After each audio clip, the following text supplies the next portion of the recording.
Well, good day.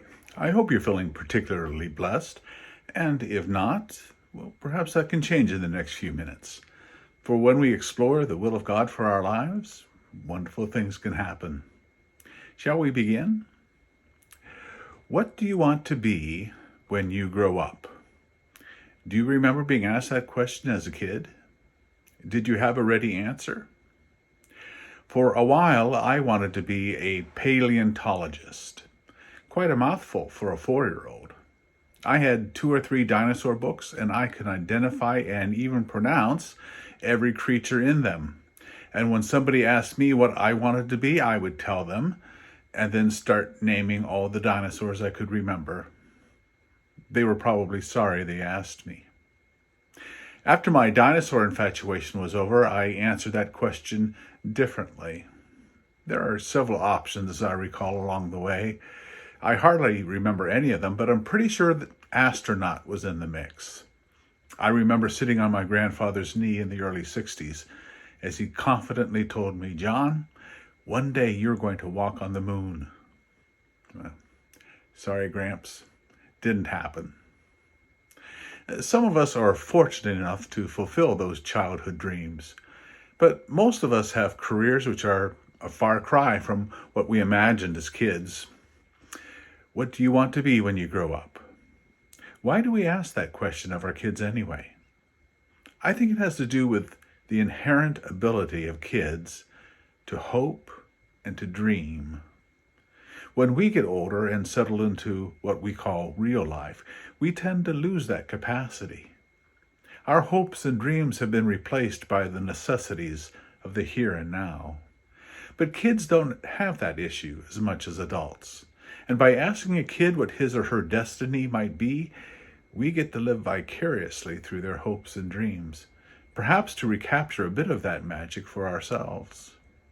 After all, once you settle into a career, once you lived within it for a few years or even decades, the arc of your achievements in life is pretty much predictable.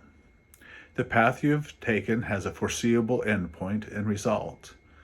And while you may be satisfied with the results, we all know that life once had so much more promise than what we have settled for.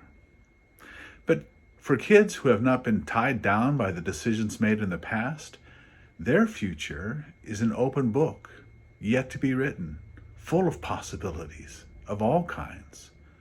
What do you want to be when you grow up?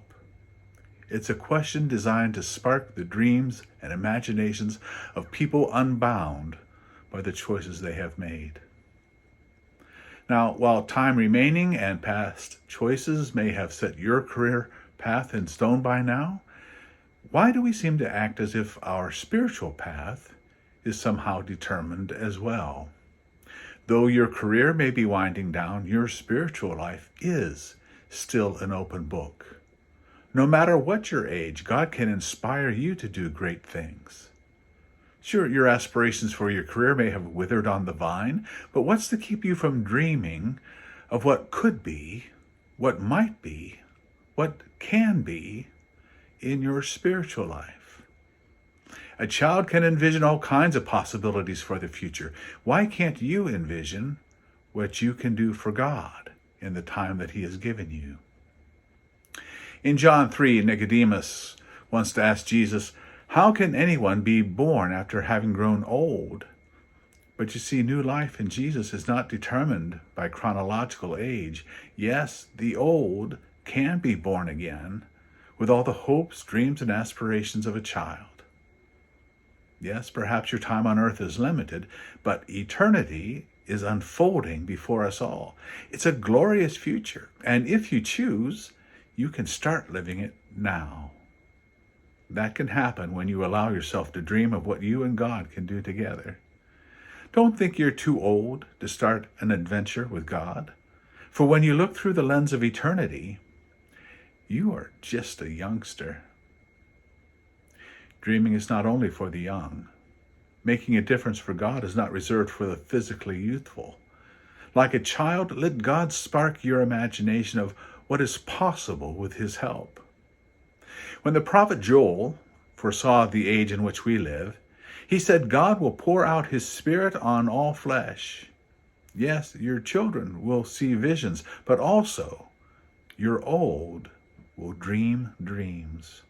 Joel 2:28. No matter your age, you are a child standing on the threshold of eternity with every possibility laid out before you. Do you dare dream of what could be if you let God guide you? God can use anyone, regardless of age. So what do you want to be when you grow up? Whatever it is, make it great. Have a wonderful day. We will see you soon.